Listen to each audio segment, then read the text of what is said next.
Hi, my name is John Riggs. I'm a professor here at the Huizenga School of Business and Entrepreneurship at Nova Southeastern University.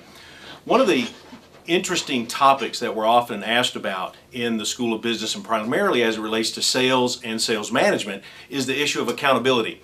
Not only personal accountability, but what we call collective accountability. So for example, if you're in a firm, or let's just assume that you're participating or running a sales organization, either as a salesperson or sales manager, it's not a foreign idea to all of us to observe people when things are coming towards them. They're trying to make decisions.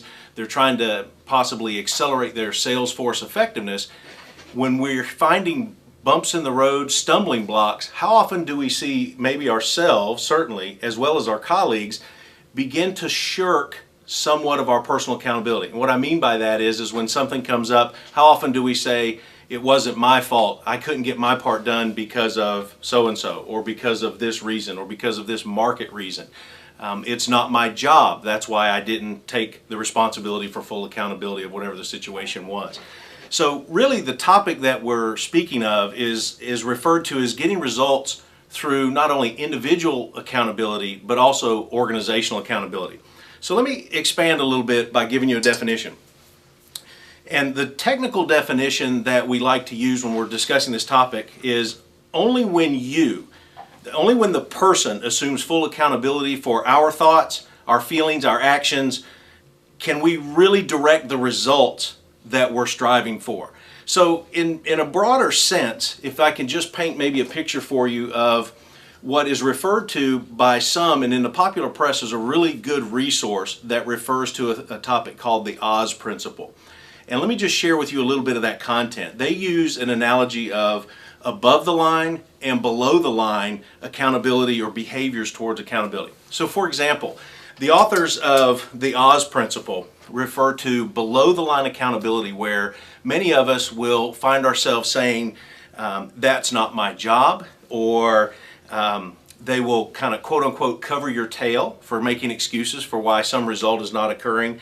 Ignore, deny it, and the most common or favorite is the finger pointing. It wasn't me, it's everybody else.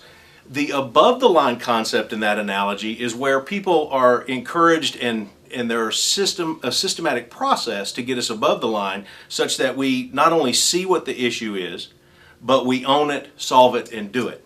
And that's just one example of some of the information that is available out there in the popular press that is trying to get people's heads around how to assume not only personal but collective accountability. So let me expand on that just a little bit. The idea of getting results through accountability has two aspects to it. Some people define getting the results or doing the job as a list of activities. So for example, I did this, this, and this, therefore I did what I was supposed to do, and regardless of what the result is, I'm not responsible. I did my checklist. That's very different than when you take the perspective of your job being achieving the overall result. So the argument is that actually doing the job is a combination of what the items are that you're doing combined with achieving the result, and that is actually what doing the job is. Take a retail setting, for example. Just let's say a retail setting for a drugstore. And let's say a customer is walking down aisle 4, and someone that does not cover that area of the retail setting in a different part of the store sees that customer maybe looking up and down the aisle. Clearly they're not, they're looking for something, or they need some help. It's not uncommon, and I'm sure some of you would probably agree, to see people working in those settings say, well, that's not my department, and never even approach that customer.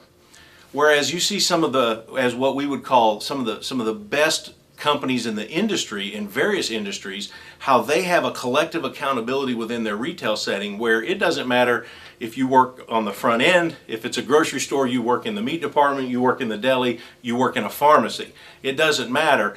When someone sees that need within a customer and they have that culture of overall accountability, you will see them shift from that and take on the responsibility for the overall result and to help and take care of that customer. It's no longer, I work in for example, the meat department, I'm not going to help a person that's looking at the cosmetic counter.